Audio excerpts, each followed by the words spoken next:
सुट्टीच्या दिवशीच मोजणी होते. संबंधित तहसीलला कुठं कोर्टामध्ये जाण्याचा चान्स नाहीये का? आम्हाला आमचा न्यायिक अधिकार आहे का नाही? कोणत्या कायद्या अंतर्गत तहसीलदार साहेबांनी आदेश केलाय? त्या आदेशाची पायमल्ली झाली नाही का? आदेश काय सांगतो?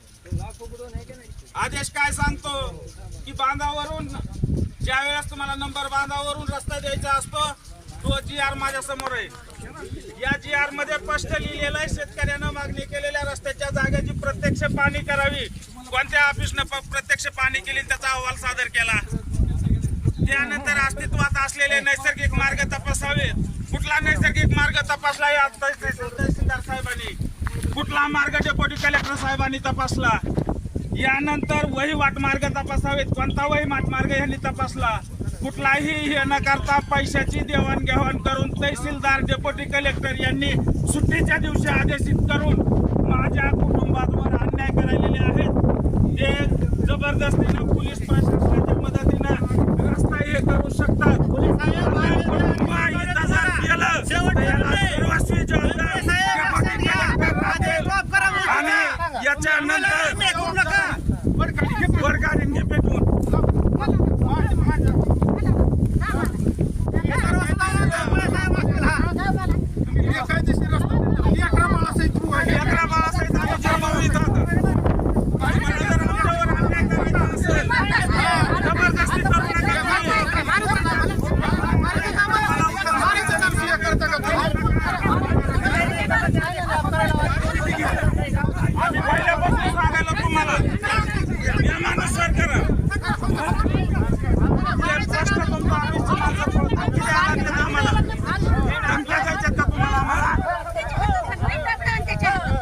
शासनात घेतोय.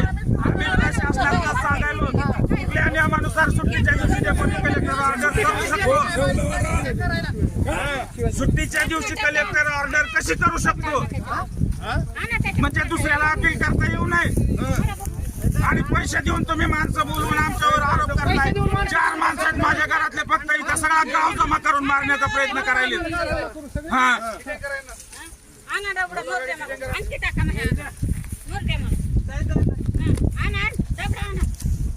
कायदेशीर रात्रीचा 6 वाजता आदेश देते तर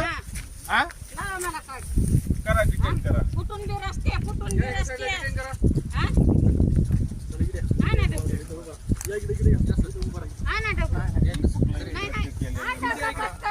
तुम्ही माझ्यावर कुठला चार्ज लावू शकता?